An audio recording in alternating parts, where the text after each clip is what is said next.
Ladies and gentlemen, we are back with my college football picks and predictions for week number 2, where I predict the final score of every game involving a ranked team. Coming into the week, we have no ranked teams playing during the weeknight. The first one will be at noon on Saturday. It is Penn State coming off a very easy win against Nevada. They're still at number 2 in the nation. They are 44-point favorites against Florida International. FIU. They seemingly got a new primary logo. It does not look very good, but Penn State, terrible non-conference schedule. We know the story with them. They're guaranteed to start 3-0, and then they have the Week 4 whiteout home game against Oregon. They're 44-point favorites in this one. They got backdoored against Nevada, so they're 0-1 against the spread this season. I think they cover in this game and win 59-7.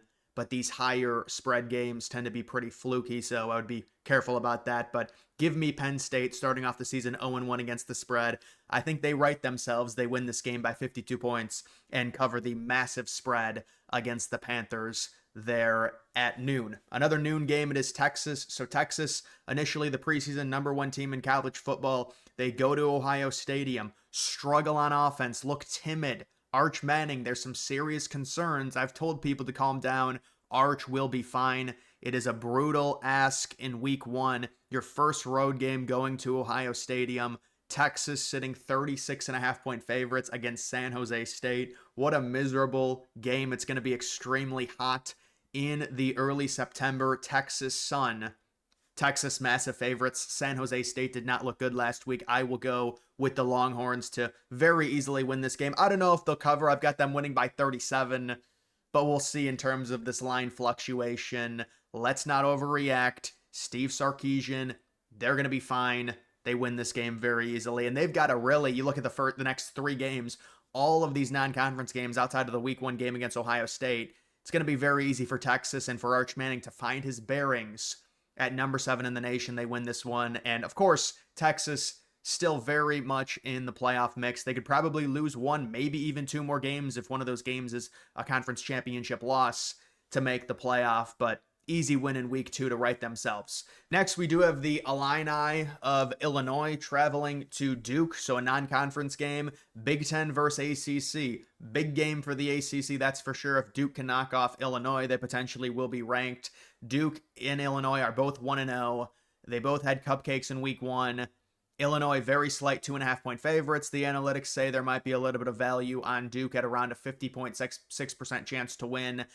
It's a pure toss-up, and it's interesting that a top 11 team in college football, according to the AP poll, would almost be underdogs at a team like Duke, but I've always thought Illinois was a bit overrated this year. To me, it was more of like a perfect storm last year in terms of their record, and I believe they're going to fall back to the pack this year, even with an easy schedule.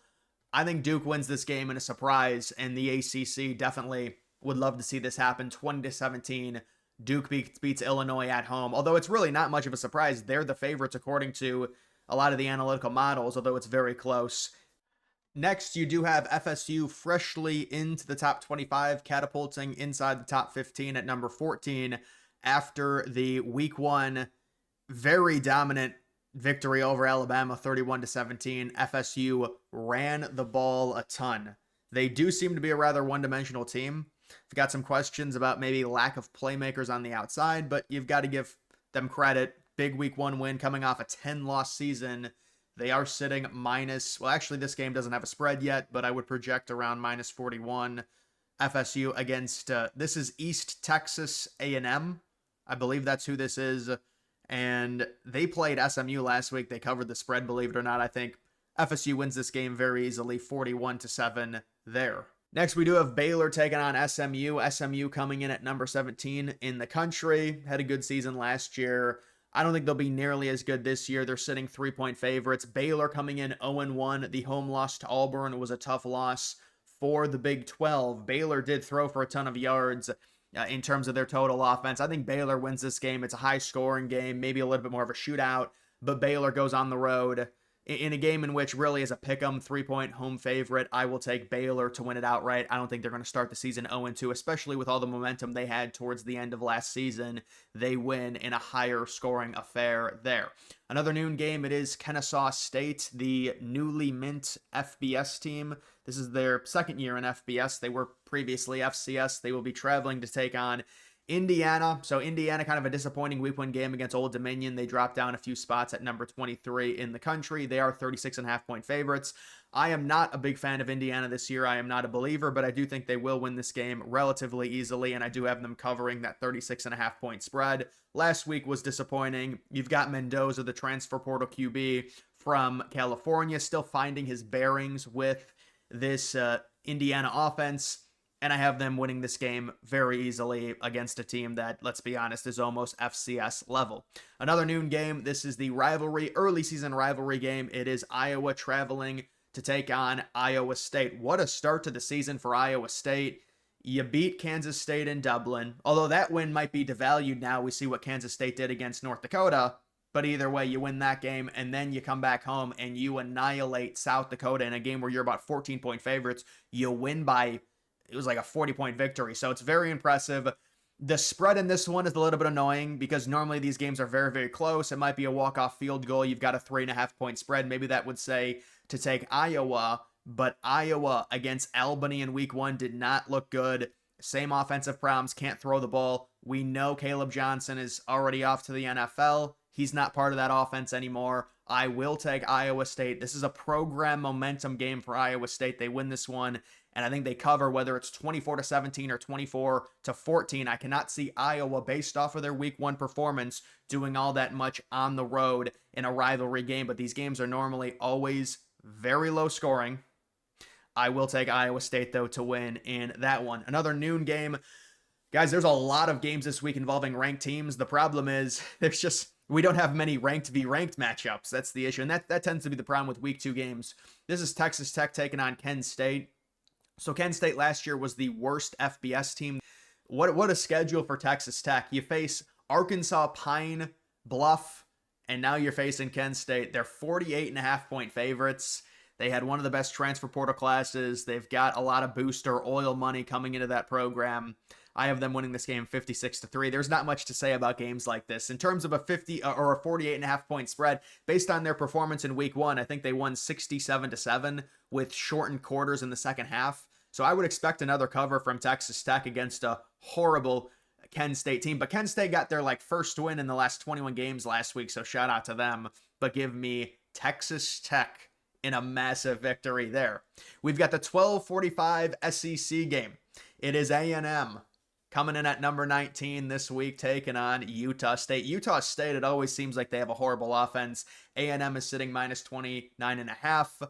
A&M, I do not believe they covered against UTSA last week. I think they're going to win this game. This is just low-scoring slop, non-conference early season. There's not much to say about this one. This game, I'm sure, is on the SEC network. I'm going to pass on watching it. 38-7, A&M with the victory there. Next, we do have Ohio State taking on Grambling.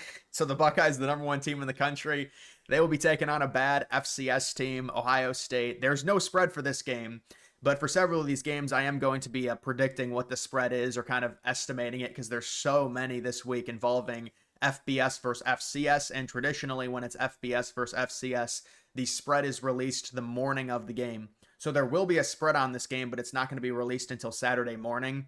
This game, they're deciding to play it at 3:30. This is the type of game you should be playing at noon, but Ohio State given a 99% chance to win.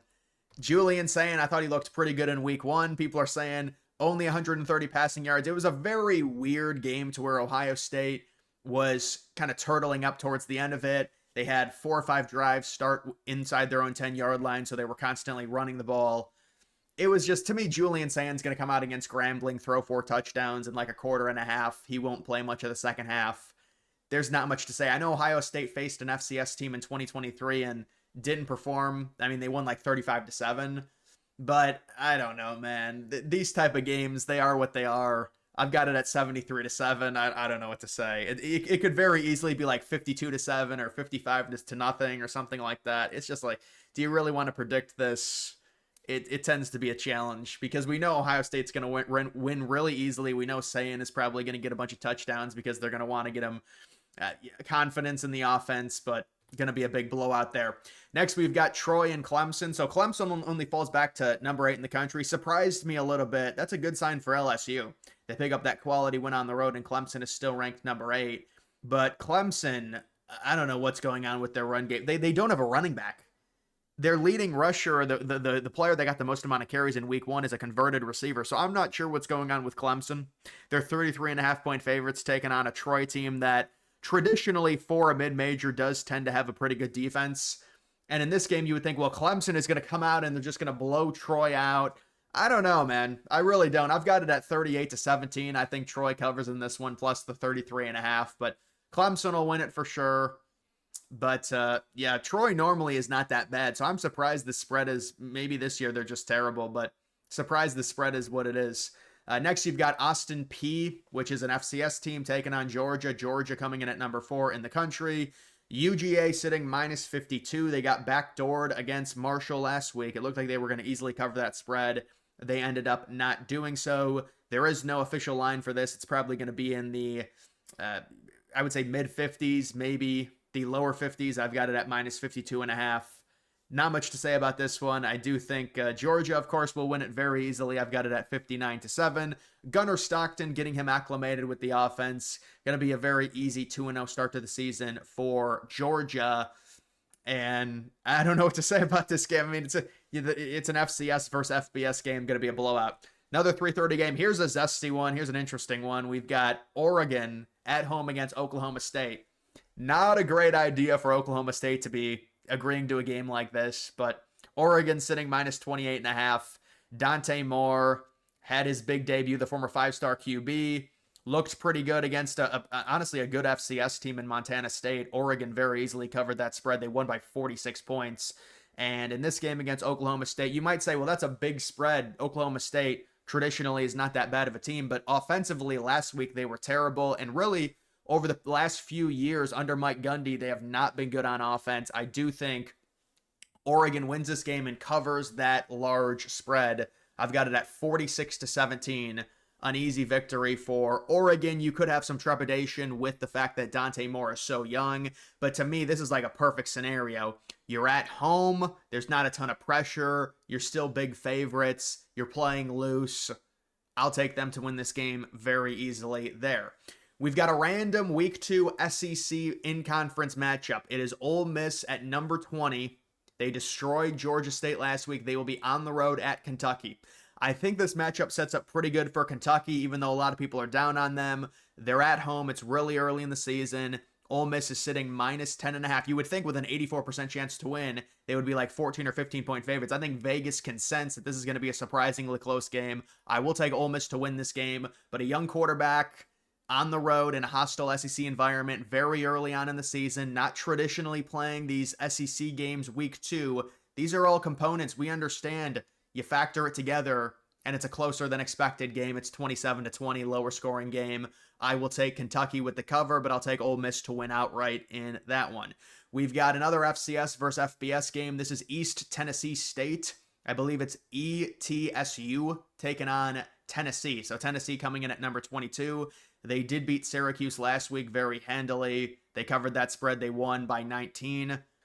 They're possibly going to be around a 53 or 54-point favorite in this one, and Tennessee typically really likes scoring a ton of points against these really bad opponents. They could score 70 possibly. I've got it at 65-14, but not much analysis needed. Joey Aguirre, the transfer from App State, looked pretty good last week, and don't really know what to say about a game like that. We've got a 4:15 game, so this is South Florida and Florida. Florida last week shuts out Long Island. How about South Florida last week in a weeknight game against a number 25 team, previously the number 25 team, Boise State, who made the playoff. Yes, they're without Ashton Genty now, but they won 34-7. Florida is sitting minus 17.5. You could say, well, this one could be interesting.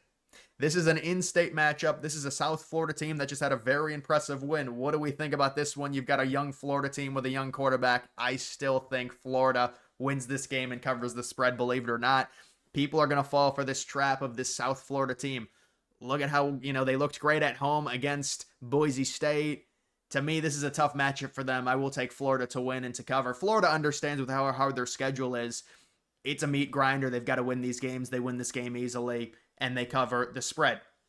We've got a 6 o'clock game. It is Utah. So Utah enters the top 25 after their drubbing of UCLA. A lot of people thought UCLA might be able to beat Utah, but Utah sitting minus 42 against Cal Poly. Cal Poly, an FCS team. Actually, I guess Utah is not minus 42. That was just my line projection, but Utah is going to be massive favorites in this game. I've got it at 41-6. Utah with a very easy win there. That's a 6 o'clock Eastern start. I guess a 4 o'clock Mountain Time start there. Who knows? God only knows what network that game's going to be on. Moving on to the 7 o'clock window, we do have Bethune-Cookman taking on Miami. Miami at number 5 in the country. There is no official line for this game. It is another FCS game involved. So Miami is going to be heavy favorites. It seems like every year they face Bethune-Cookman. Every single year Miami does. And who knows? It could be 57-7. It could be 67-7. I'm going with 47-7. I don't know what to say. There's really nothing to bet with something like that. Another 7 o'clock game. It is South Carolina taking on SC State. So the Battle of South Carolina here, huh? South Carolina 48 or maybe around 48-point favorites. There's no official spread for this game. 7 o'clock game. South Carolina got a nice win against Virginia Tech. Looked really good on defense. Although I've got concerns with South Carolina's passing offense, honestly. Especially in SEC play. I guess we'll see. But in this one, 48-7. Flip a coin. It could be 55-7. It could be 62-7. That's that right there. We've got a 7:30 game. It's La Tech taking on LSU. So LSU, now the number 3 team in the country. I think LSU is ridiculously overrated. I don't know what is going on. To me, there's this like obsession now with only judging teams based off of what's happened this year, which would be fine and all, except we've seen literally 1 week. So it's like, because LSU won a huge game in week 1, let's throw away everything we know about their program and Brian Kelly and rank them number 1 or number 2 or number 3. I just don't understand that. I really don't. Like, are they really the number 3 team in the nation? What, because of 1 week sample? It's like you have to factor in and contextualize these teams at least a little bit early in the season. But they just want to say, oh, because they had a huge week 1 win and all we know is week 1, people want to rank them number 1 or number 2 or number 3. So I think LSU with Garrett Nussmeier, they'll be fine in this game, obviously, against La Tech. But I do think they're a bit overrated early in this season. They're going to win this game 55-10. I think they cover the 37.5 there. We've got a relatively big 7:30 game. It's very big for the Big 12. This is Arizona State going on the road at Mississippi State. The Big 12 needs to win this game badly. I mean, there's no other way to say it. Arizona State sitting 6.5-point favorites. Kenny Dillingham, great young up-and-coming coach. A lot of SEC teams would love to have him.